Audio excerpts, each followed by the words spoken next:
Every summer Top 100. Every summer Top 100. He's got a voice that's really the bomb. He'll make a choice that'll aggravate Tom. I hate to spoil it, but when all's said and done, Merchant of Venus gonna be number one.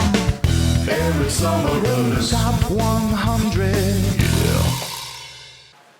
Hello friends, and welcome to my Top 100. It has been 3 years since I last stepped into this particular arena, and if you recall, things were a little different 3 years ago. I was in the midst of selling my house, and so pretty much most of my collection was in storage. We had to delve into storage containers in order to find all the games we wanted to talk about. We should have a little bit of an upgrade this time, since most of the games should be found. Welcome to the brand new game room. This should be a little bit easier to film in, I think, and certainly easier to find the games. All right, so major stats. This list was put together in May of 2023, so anything I played after, say, May 1st, 2nd or so, no chance of getting on the list. There are 33 games new to the list this time, which is about normal, about par for the course. That includes 2 games that had been on top 100s, went away last time, but are now back, and 2 games that are brand new in the top 10. Lots to talk about. Let's get to it. I'm missing something. What am I forgetting? Oh, the kids. Let's get them, and let's get started. All right, so how many of these you want me to mispronounce? Like 20%, 30%, 100%? 30%. 30%? Okay. Number 100.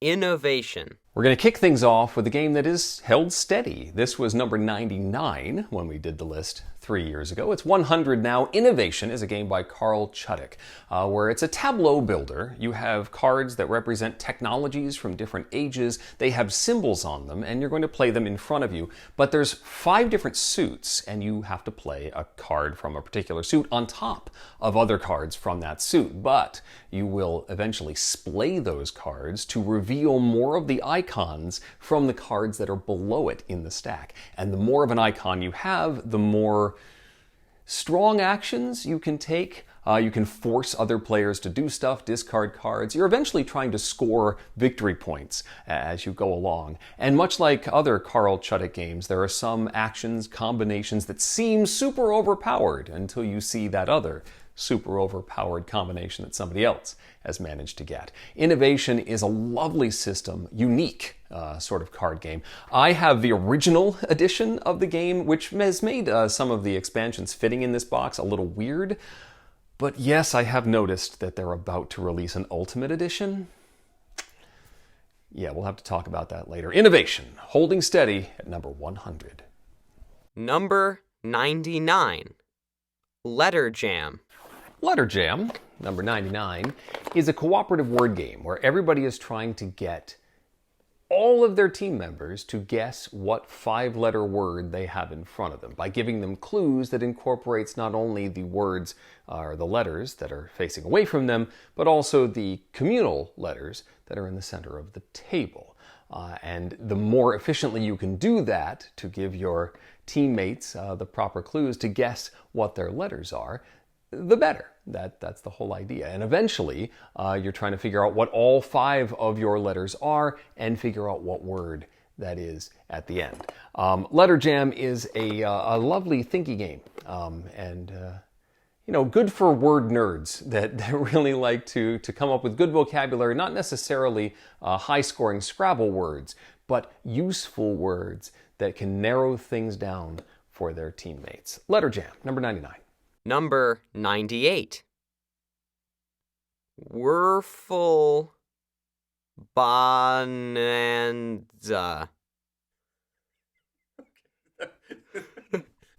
The game of Bonanza is a lovely game about bean farming, but the German-only Würfel Bonanza is the dice version of this game.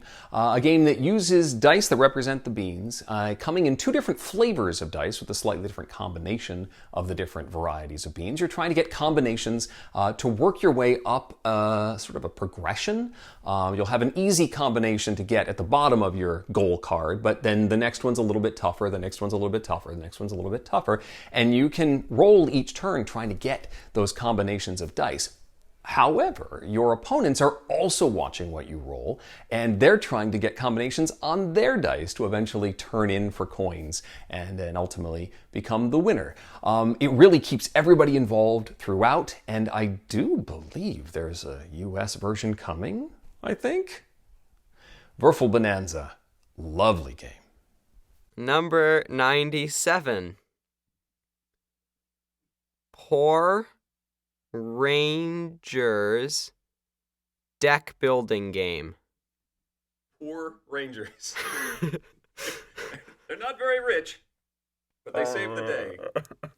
Number 97 is the Power Rangers deck building game, which just barely missed out its sibling, the G.I. Joe deck building game, which just missed the list at number 102. I like both of these at the top of the pile amongst the Hasbro games. Power Rangers is a adversarial deck building game. You have teams, either 2 against 2, or 1 against 2, or 1-on-1.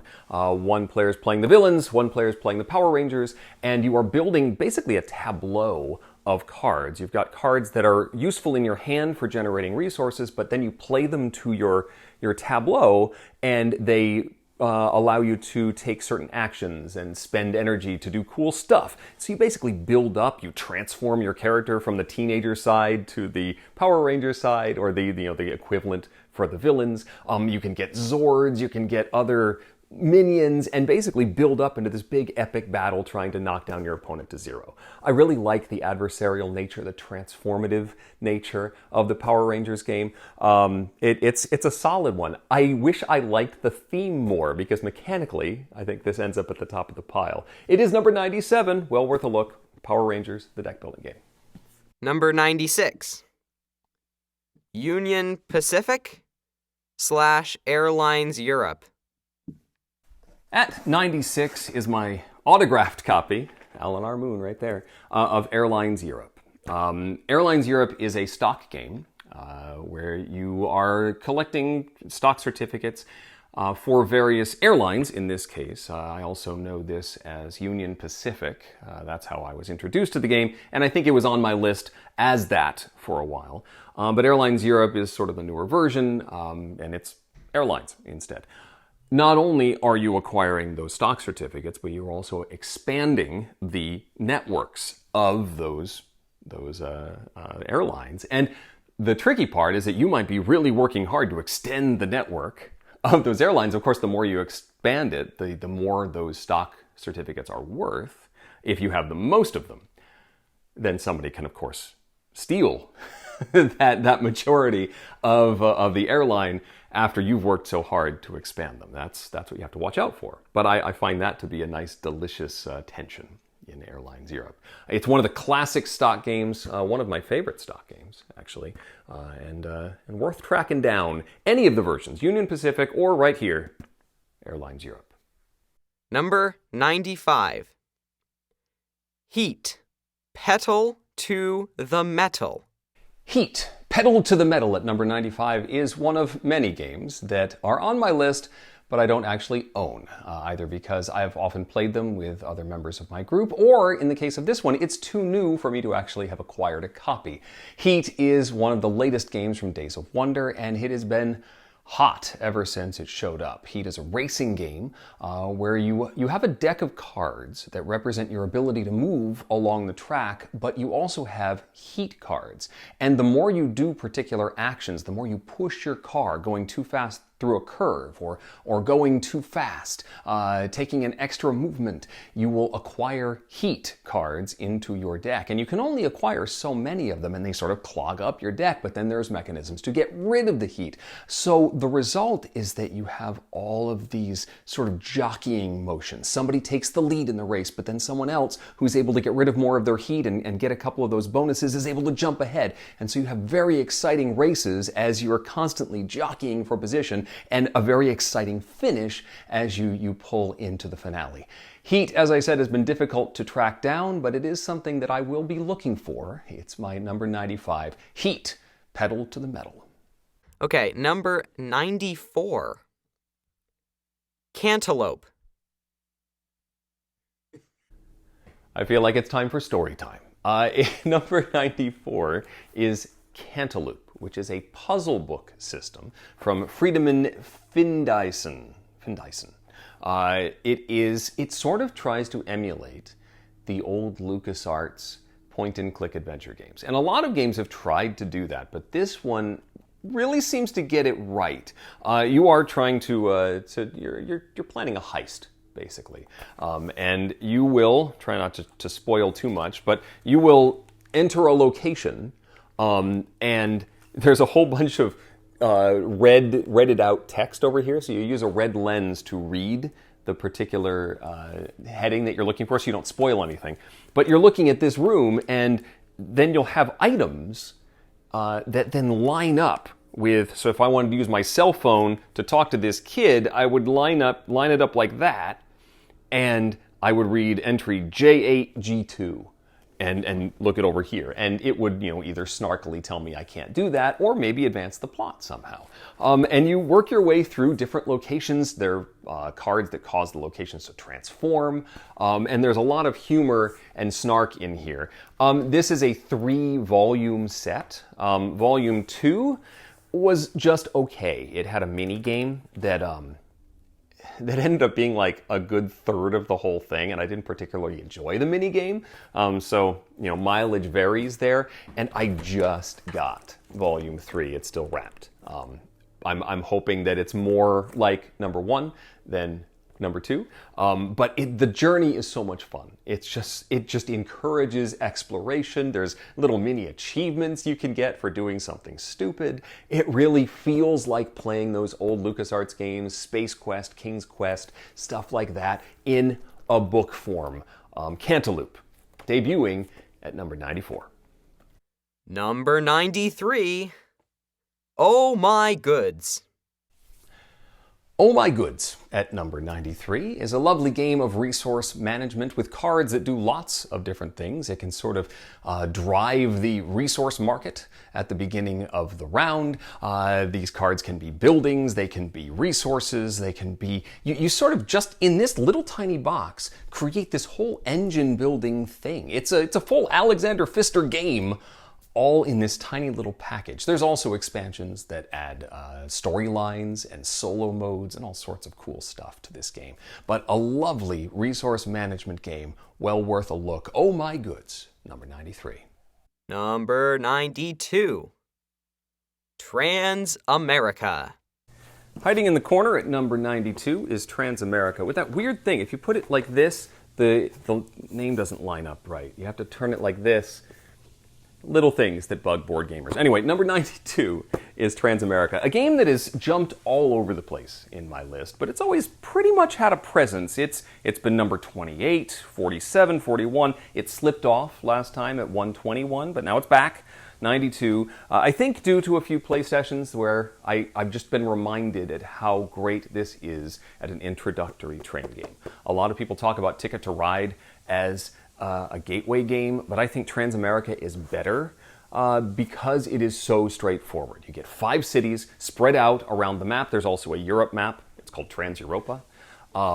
And you have to connect them. And you start out at one little hub space, and you're placing 1 or 2 tracks per turn based on whether you're going across regular land or over mountains or rivers. And then you can join up with other networks, other players, and you can build off of their stuff, but they can also build off of your stuff. So the timing of how you do that is key.